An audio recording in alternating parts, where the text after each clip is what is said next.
한쌤과 떠나는 미술과 디자인 여행. 이번 여행은 패션의 세계로 떠나기 전에 스타일화에 대한 두려움을 없애기 위한 예비 여행으로서 인체 그리기에 대해서 알아보는 시간을 갖도록 하겠습니다. 인체 그리기를 잘하는 사람들도 있지만 생각보다 그리기가 쉬운 건 아닙니다. 그럼 이제부터 인체를 쉽고 정확하게 잘 그리는 방법을 하나씩 알아보도록 하겠습니다. 먼저 앞모습 그리기입니다. 여러분들은 인체를 잘 그리나요? 뒤에 보게 될 작품들은 초등학생 작품들이지만 인체 그리기가 사실 그렇게 쉽지만은 않습니다. 잘못된 부분이 겹쳐서 나타나는 경우도 있지만 크게 4가지 종류의 잘못된 예를 살펴보도록 하겠습니다. 이 그림들의 잘못된 점은 무엇일까요? 보통 인식을 잘 못하지만 가장 많이 틀리는 부분입니다.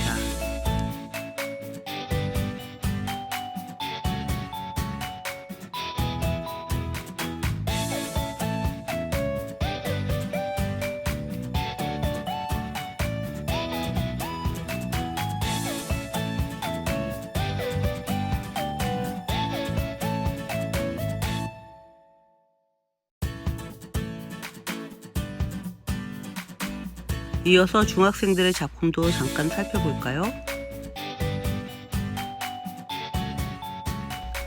몸에 비해 얼굴이 큰 경우입니다. 팔다리의 위치나 굵기가 잘못된 경우이고요. 몸에 비해 다리가 짧은 경우입니다. 이 그림은 무엇이 잘못됐을까요? 오른쪽 그림이 힌트입니다. 왼쪽 그림 팔이 너무 길죠? 그럼 이제부터는 우리가 사진을 보면서 틀리기 쉬운 것들은 어떤 것들인지 살펴보도록 하겠습니다. 첫 번째로 얼굴과 몸 그리고 다리의 비례관계를 알아볼까요? 인물 그리기에서 틀리기 쉬운 것은 얼굴과 몸, 다리의 비례관계입니다. 그래서 사진 속 인물들의 얼굴을 중심으로 몸과 다리를 등분하여 보았습니다.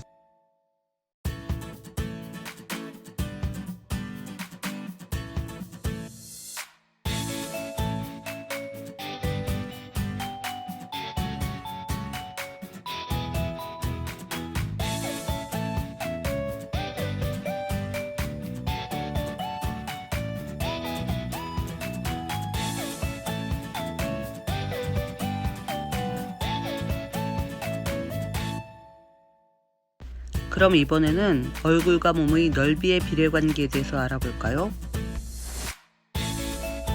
사진에 나와 있는 대로 얼굴과 몸의 넓이를 그대로 따라 그려보겠습니다. 보이는 바와 같이 어른과 아이 모두 얼굴보다 몸이 넓습니다. 거꾸로 말하면 몸보다 얼굴이 작다는 말입니다. 사진 하나를 더 살펴볼까요? 제가 사진을 보고 선을 따라 그려봤는데요. 몸과 다리의 길이를 비교해보세요. 아빠의 몸과 다리의 길이, 그랬을 때 얼굴로 등분을 나눈 것을 살펴보시고요. 아이들의 얼굴과 몸과 다리의 길이, 그것도 큰 아이와 작은 아이는 또 등분이 다릅니다. 그리고 엄마의 경우를 살펴봐도 같은 어른이라도 등분이 다릅니다. 정리를 해볼까요? 몸이 얼굴보다 큽니다. 그리고 몸보다 다리의 길이가 더 길고 어른은 아이에 비해서 몸에 비례해서 다리의 길이가 더 깁니다. 지금까지 우리는 잘못된 사례들을 알아봤고 사진을 통해 얼굴과 몸, 다리의 넓이나 길이의 비례에 대해서도 살펴봤습니다.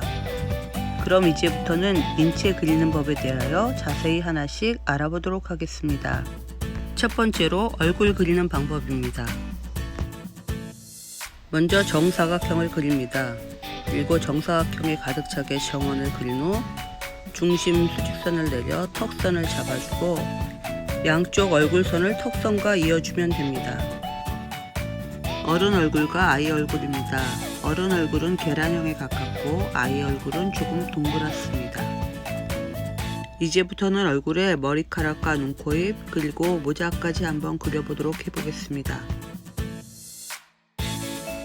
머리카락을 바짝 잡아당겨 묶거나 머리를 삭발한 경우가 아니라면 머리카락을 조금 더 올라오도록 그려줍니다.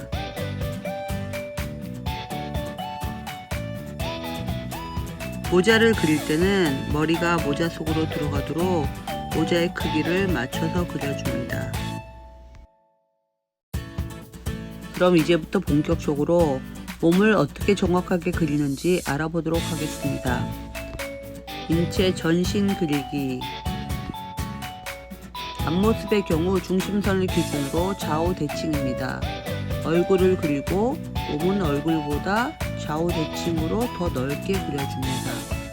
그런 후 다리는 몸보다 더 길게 그립니다. 다리 길이는 성인에 가까울수록 몸에 비해서 더 길어짐을 잊지 마세요.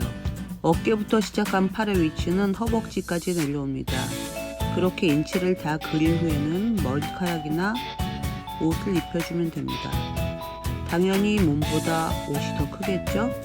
이렇게 몸을 그린 후 옷을 그리지 않고 옷을 입은 모습부터 그리다 보면 몸이 잘못 그려지기가 쉽습니다.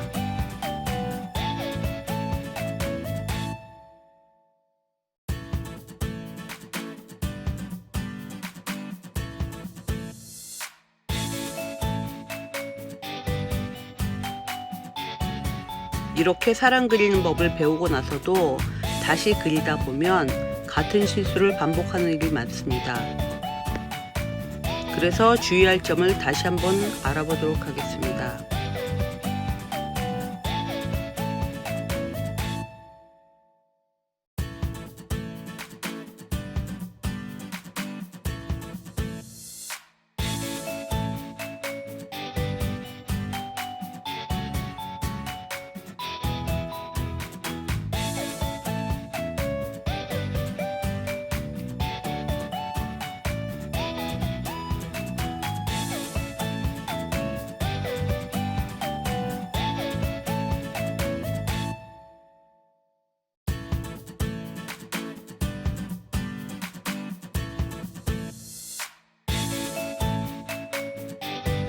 그럼 이제까지 배운 것을 토대로 여자와 아이를 한번 그려보도록 하겠습니다.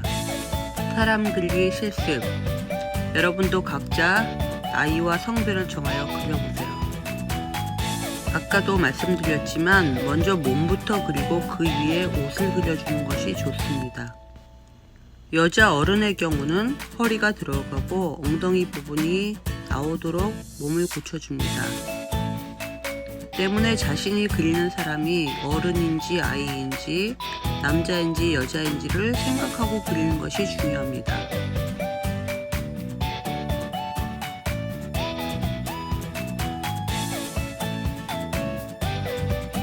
오늘의 수업 주제는 사람 앞모습 그리기였습니다. 그러나 여러분들이 눈, 코, 입 그리는 것을 너무 어렵게 생각해서 그 부분을 간략히 설명해 보도록 하겠습니다. 눈, 코, 입 그리기. 자세한 묘사가 아니라면 이미 그려진 것처럼 점이나 만화식 표현도 좋습니다. 하지만 좀 더 자세히 그리고 싶다면 고구마나 레몬, 송편을 그린 후 그 안에 눈동자를 그리면 됩니다.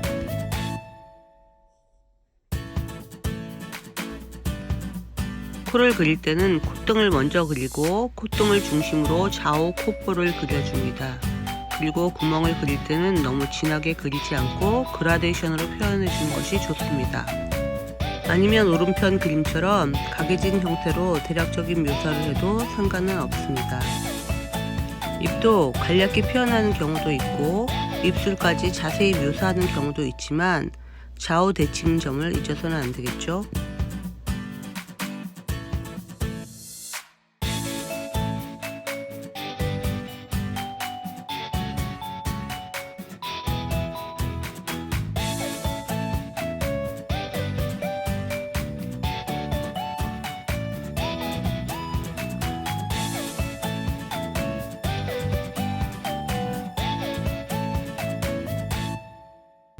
여러분 모두 잘 이해하셨나요? 이제 완성된 학생들의 작품을 보고 오늘 여행을 마치도록 하겠습니다. 그런데 보는 것만으로는 소용이 없습니다. 화면을 보면서 중간중간 멈춰서 따라 그려보시면 생각보다 쉽다고 느끼실 겁니다. 다음 여행 안내입니다. 다음 여행에는 사람 옆모습 그리기와 움직이는 사람 그리는 법을 알아보도록 하겠습니다. 여러분, 다음 여행에서 다시 만나요.